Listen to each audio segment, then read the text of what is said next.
we're going someplace pretty interesting today. Grounds for Sculpture is in Hamilton, New Jersey, and it is a very fascinating place.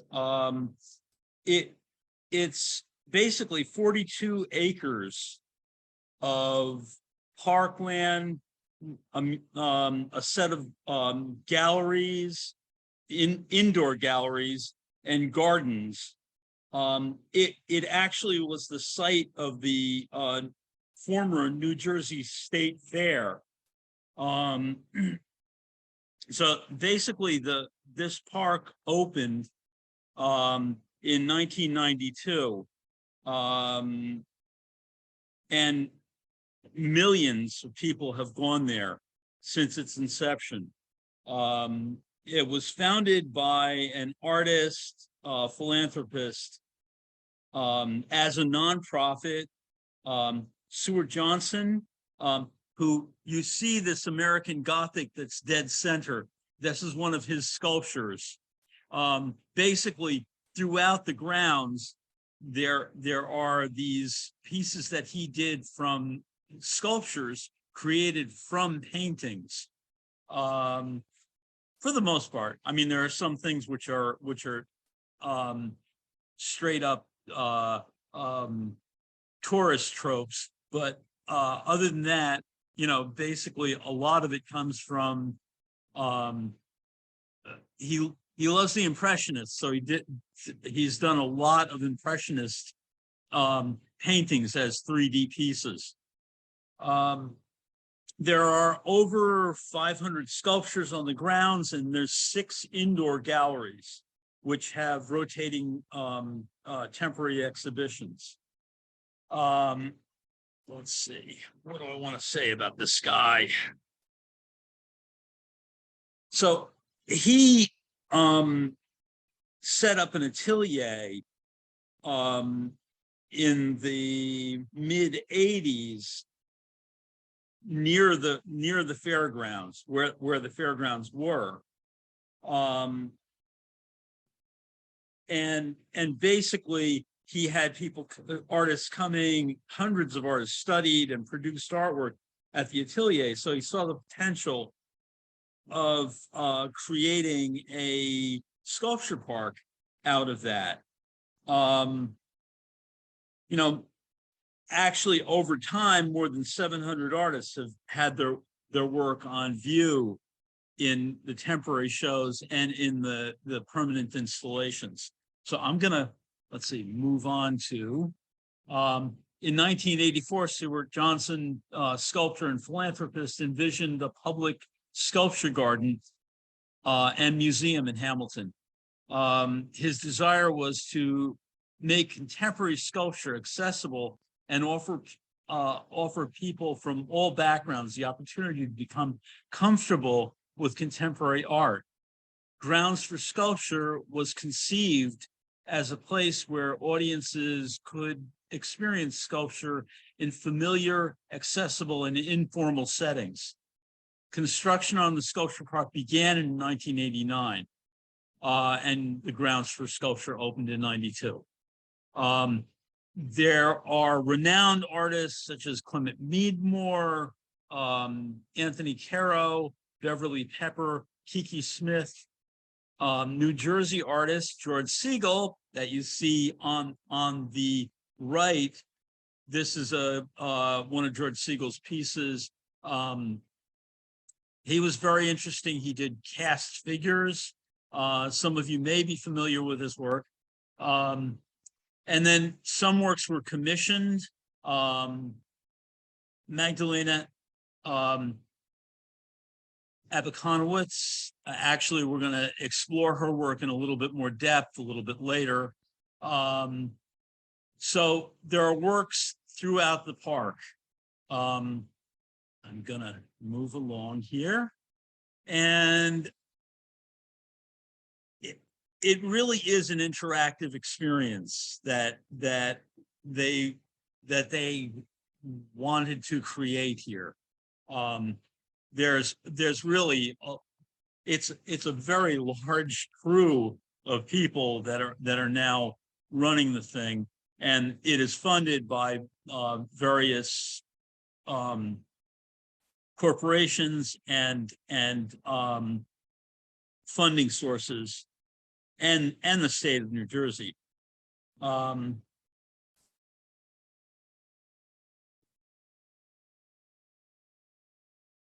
Many of the pieces are really site specific. They were created for the spots. Some pieces were just, you know, basically pre-existing sculpture that were cited. So you can see that there's a wide range of sculpture that's shown here. It goes from abstraction to representational work, conceptual, fanciful. And here again is one of Johnson's pieces from a Renoir, this dancing couple. It's easy to sometimes forget the simple things that give us pleasure. If we open our eyes, life is marvelous. So the guy had a really positive attitude, let's put it that way.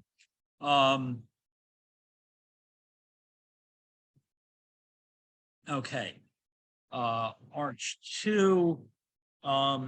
So there's, this piece is aluminum, and the surface is really buffed to kind of catch the light in a very kind of scintillating way. There's also, if you notice, the positive and negative shapes. Notice the face in the hole. You can see a nose and lips and a chin. And basically this whole set of kind of negative space shapes make faces in this piece. Interesting.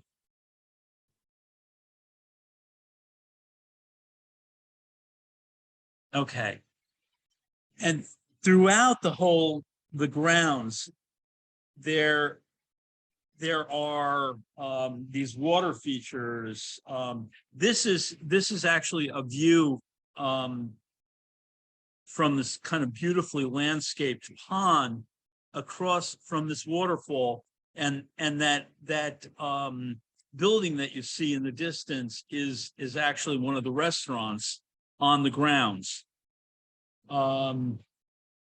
But there are these reflecting ponds and water features scattered throughout the grounds. Beautifully maintained gardens, many species of trees and plants that have been cultivated over the years.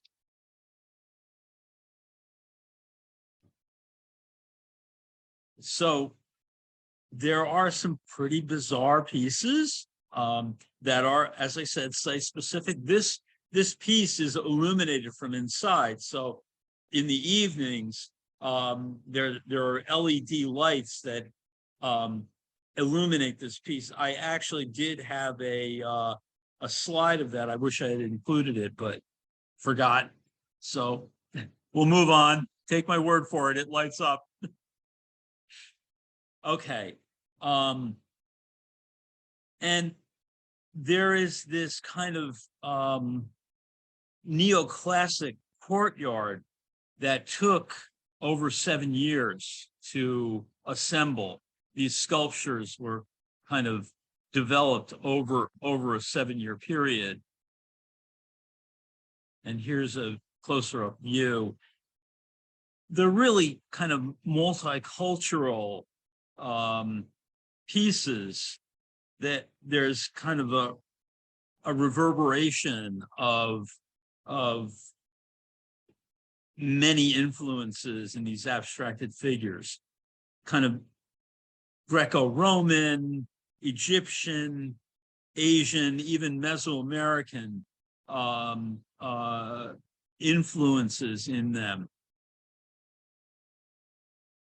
And beautiful with the water feature around the outside of them. There are places that are very still, beautiful contemplative places that you can just sit and relax. And then back to the pop zany imagery. These are all Johnson pieces, and this is really part of the accessibility, the fun of this place. It's really kind of an amusement park with some serious sculpture mixed in.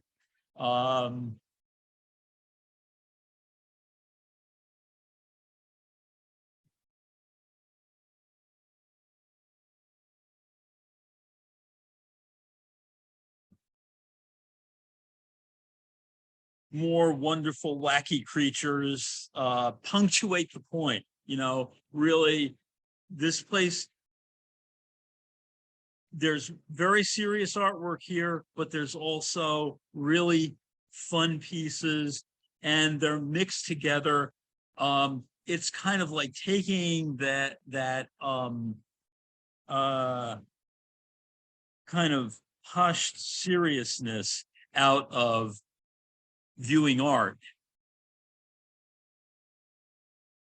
Oh, there we go. That's what you get when you mess with a cat. Scratched.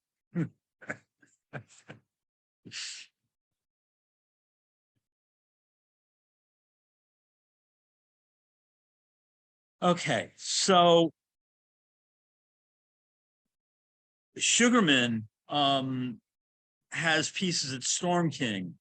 That's the work on the left here. He's one of the few crossovers. The scale is very different here in this sculpture park than that of what goes on at Storm King.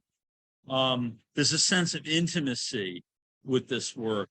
Though many are large scale, there isn't the sense of being kind of overwhelmed by it, but kind of invited in, integrated into the scene with the pieces.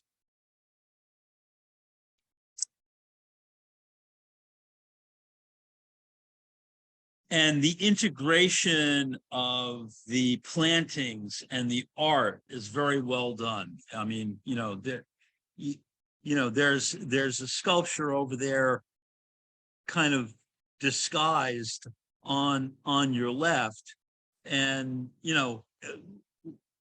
telling the difference between the sculpture and the trees is a little bit well, I'm sure when you're there and moving around it, you'll get more of a sense of where the sculpture's at, but in this photograph, it's kind of hard to tell. Okay, and here again is a 3D Monet. Okay, so there's this mist, these machines that create mist. Really, really a lot of fun. He definitely was enamored with the Impressionists. But then we have Matisse.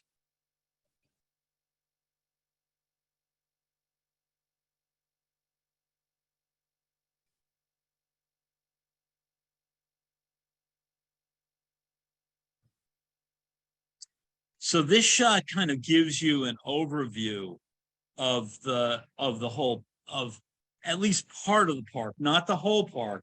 42 acres is pretty big, but it gives you some kind of a sense of what it's like to kind of meander through.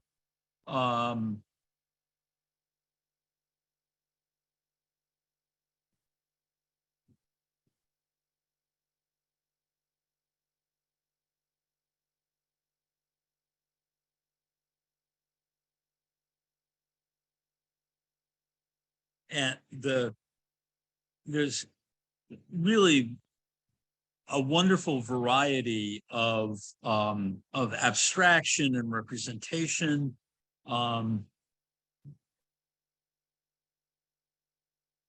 Beautifully crafted pieces.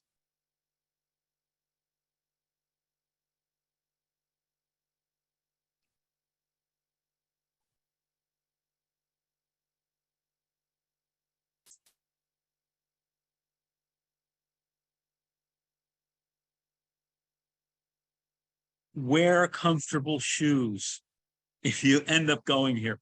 The grounds for sculpture is in Hamilton, New Jersey. It's a couple of hours south of us. If any of you are going to Long Beach Island, it's right off the Garden State Parkway on your way there. So basically, it'd be a nice stop along the way, either going or coming back.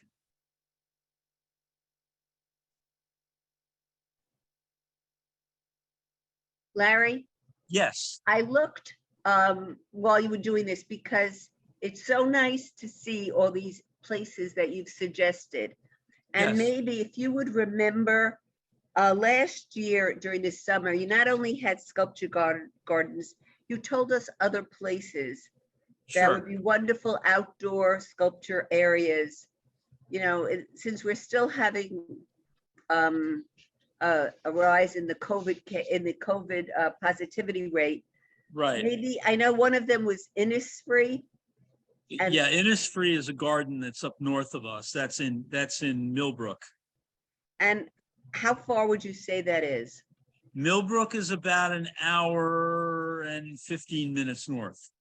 Okay, so maybe we'll the next And the other time. one, Oh, go ahead. the other one is Stonecliffs.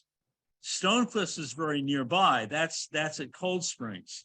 And that is a really beautiful, beautiful place. And seasonally, Innisfree is basically a low maintenance, kind of large scale Asian garden.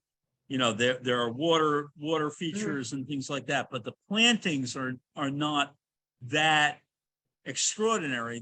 They are seasonal and well done, but they go for low maintenance gardening there. Whereas Stonecrop is seasonally changing and is beautiful and has really wonderful, during the summer, they have at least 14 gardeners working. Oh my God. At Stonecrop. So that is always worth a new visit. I'm sorry, is it Stonecroft or Stonecliff? I believe it's Stonecrop. Okay, you know, It could be just Stonecliff. mentioning I it. can't remember now. And it's at Cold Springs, New York. Yes, yes. You'll ask, I'm sure. Just so Yep. you should know, I mean, these are great resources for everybody to look at. I mean, Yeah. he's giving us places to go, not only a view of some of the sculptures, but a place to go now. I mean, it's going to be a long summer, and these are wonderful trips. I mean, this one, the grounds for sculpture, is wonderful, but that's a full day. But you Yeah. mentioned that they had a restaurant on the grounds. Oh, So yes. that's really nice. So if it's a 2.5 hour trip, you just start Well, off it's early. two. It's 2 hours. Oh, I just looked at my Oh, they said 2.5 from about from 2.5. yours? Okay.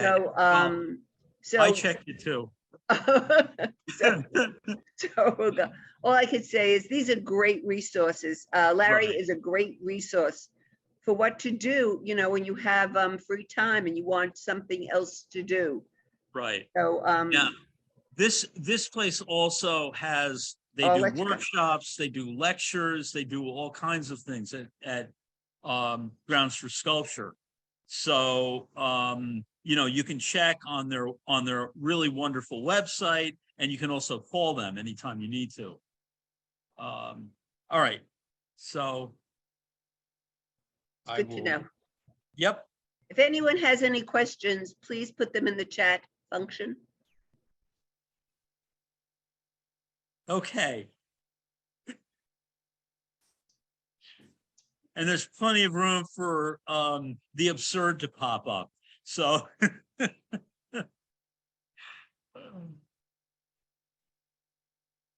all right, I'm going to focus on a couple of extraordinary artists. This is Marisol, and she actually was kind of one of the folks in the 60s that was kind of included with the pop artists. She's kind of a category that fits in with an artist like Nikki De Senthal, very humorous satire, and she was born to a wealthy Venezuelan family. She was born in Paris, but born to a wealthy Venezuelan family that had oil wealth and rental properties and things like that. So she was not stressed for her finances. So she studied, she was born in 1930. So in the 50s, she studied in New York City, and studied in Paris for a period of time, and then came back to New York and studied at the Art Students League and with Hans Hofmann. Her signature painted sculptural portraits came around in the 60s, and she was friends with Andy Warhol and hung out with a lot of the folks that were very much in the avant-garde at the time. There's a kind of cultural critique inherent in a lot of her work. So off to the left is General Bronze. This is based on General Juan Gomez, who was a Venezuelan leader and president, the home country of the artist's parents. He successfully, quote unquote, led the country through the Great Depression, almost completely unscathed by the international crisis, while increasing their economic status and improving much of their infrastructure. This made him a hero to many. Gomez was also a brutal and corrupt dictator who grew his own and his cronies' personal fortunes, making him the wealthiest man in Venezuela in the process. Marisol called this piece an anti-memorial. And if you do get there, walk around to the backside of the horse. There's a little square opening, and if you look inside, you will see an image of the Generalissimo in his casket, with the implication of what he was full of. It's a pretty, she was pretty sharp and really funny. And this is a picture of her studio in New York. And you see the Generalissimo back in the far back corner.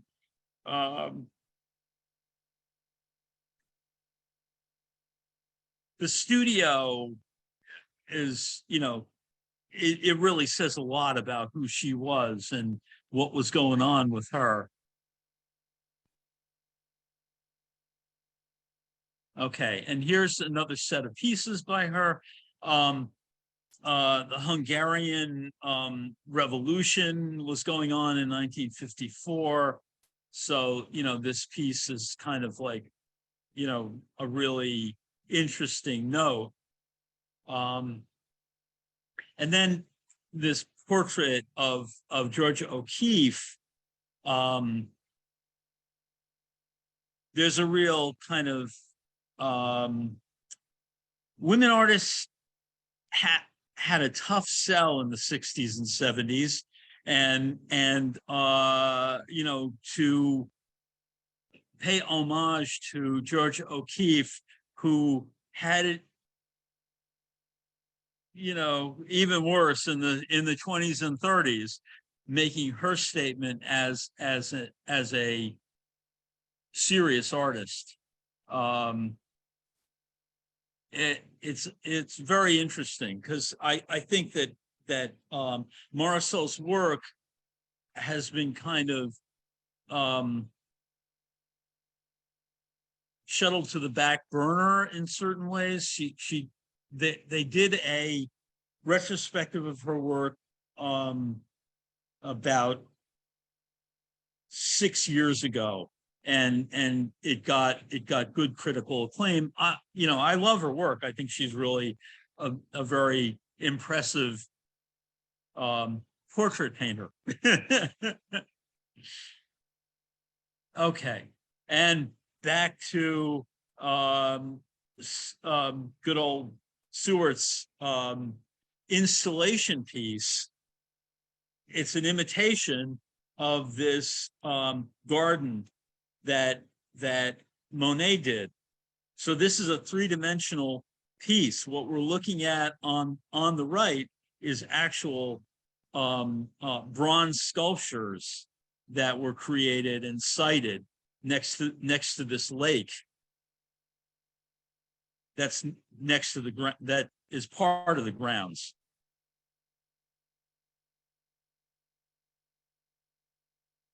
Okay, and Clem Needmore has this one beautiful big piece at Grounds for Sculpture. And I included this other piece, which is actually at Columbia University, which is called Curl. I really love his piece because it's kind of defies gravity. It's these large volumetric shapes that seem ready to move.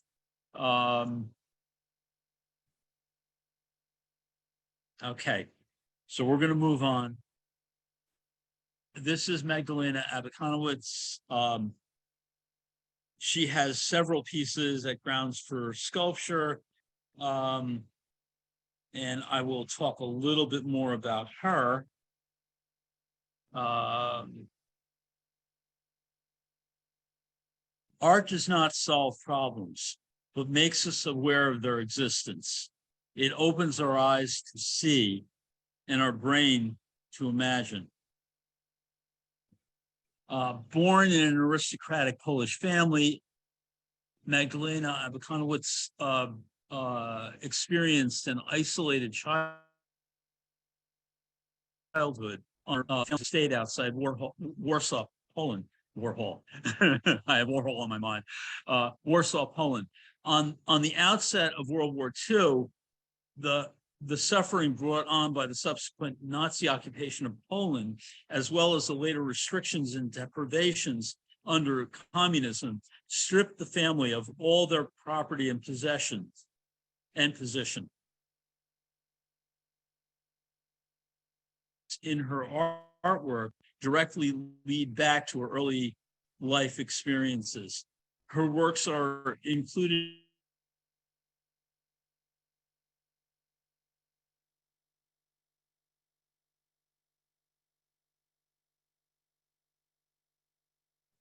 Larry, you froze.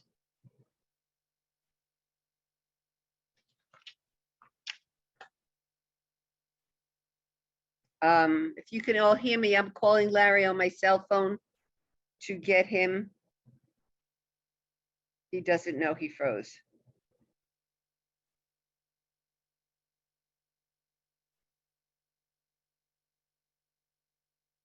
Okay, Larry's off. I'm on. Larry? I know. You froze. Okay. All right. All right. As long as you know. Bye. While it's just us, I was just checking to be sure because, oh, here he comes again. I like the idea of going to these places that Larry has highlighted over the years. And for those of you who are interested in Stonecrop, because it's maybe an hour away, which is very attractive to me, it's open on Monday, Wednesday, Friday, and Saturday, just so you know. Okay, are you seeing this now? Are you seeing this yet? I see you, but I don't see your shared screen. Okay, all right, hold on a second. Just so everybody knows, I think the heat has caused a lot of problems.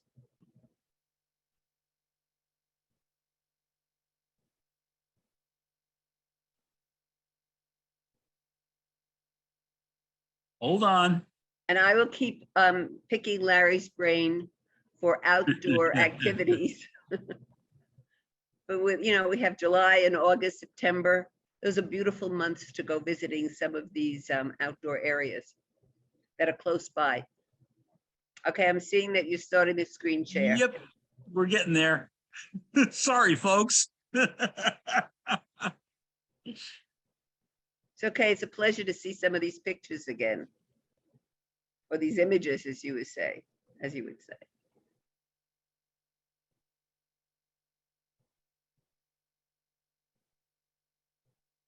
We're getting there.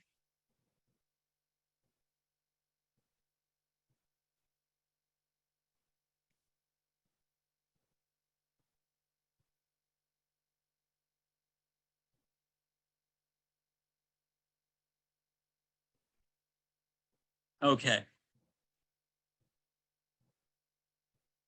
So, Space of Stone is another one of her pieces, large scale granite pieces that are kind of this memorial, the sense of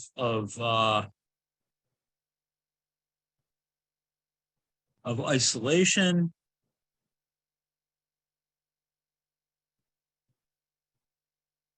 Larry? Yes. Oh, I thought you froze I'm again. still here. No, I didn't freeze. Okay. And now we're going to move on from Magdalena to some more of the gardens. The landscape is really beautifully done. It's definitely worth the two and a half hour trip down there to hang out with this. Beautiful. Yeah. And this is actually the view from the restaurant. I showed you the roof line of the restaurant earlier from the waterfall that's down below, but this is a shot that's from the restaurant out into the pond.